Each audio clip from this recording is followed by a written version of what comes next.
All right, so we're going deep on this one. It's a story that really got people talking, and honestly, it's got me thinking about how complicated these things can get when tragedy and, public figures collide. Oh, yeah, for sure. This one's got layers.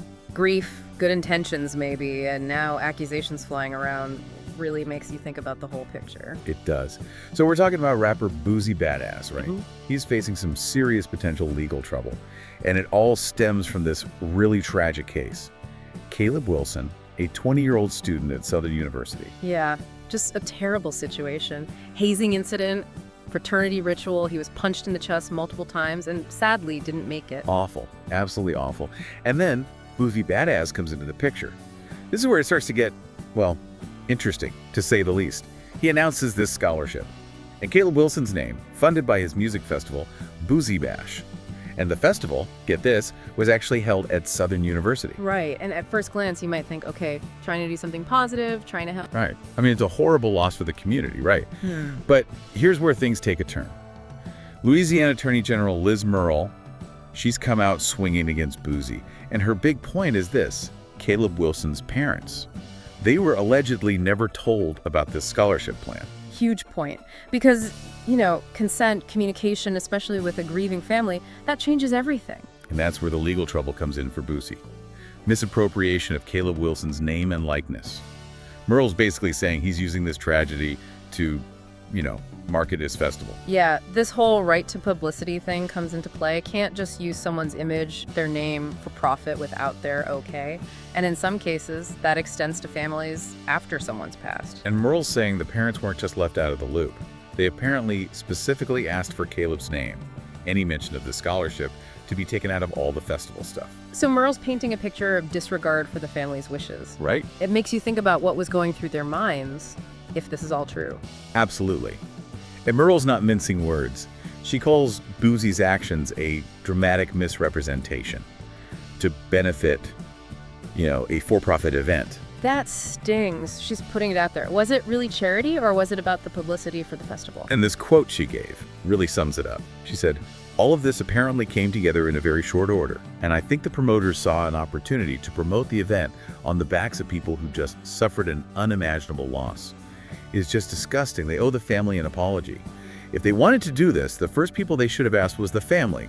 Nobody has made any effort to put money in the scholarship. Boosie hasn't even funded any of it." Wow, she's not holding back, especially that last part about the scholarship not being funded. Makes you question the whole thing. Definitely. So that's Murrill's side. But Boosie, he's fighting back. He's saying he actually did work with Caleb Wilson's father and others involved with the scholarship. Okay, so that's a direct contradiction. Makes you wonder, who's got the accurate story here? Was there communication that Murrill doesn't know about? Right. And Boosie went on social media, and he was really fired up. He said it was sad that the lawyer and the family were saying he was using someone's death to promote his event. And he pointed out that his event had been on Eventbrite since November 14th. That's before Caleb Wilson's death, so the timeline's important there. Was it already being promoted heavily? Yeah. And he made another point. He said a student dying, it wouldn't help a concert, it would probably hurt it. He felt like he was trying to do something good, that he was asked to help. And now this threat of legal action, he sees it as a slap in the face, completely wrong. So there's his side. Feeling like he's being targeted unfairly when he was trying to help, you can hear the frustration. He even went as far as calling it a money grab, the ultimate betrayal. So he's really feeling wronged by this whole situation. Strong words. He's framing it as supporting the community, not exploiting a loss. It's a clash of narratives, isn't it? Huge clash. Exploitation on one side, a good deed gone wrong on the other.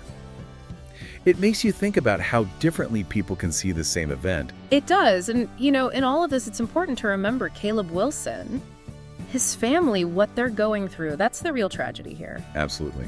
And it's worth mentioning there have been arrests related to Caleb Wilson's death. A former Southern University student, Caleb McRae, he's facing manslaughter and criminal hazing charges. 2 others are charged with misdemeanor hazing, but we don't know their names. Right. So there are other legal proceedings happening directly because of Caleb's death. It adds another layer to everything. It does. So much to unpack here. We've got Boosie's intentions, the family's pain, questions about promotion and ethics.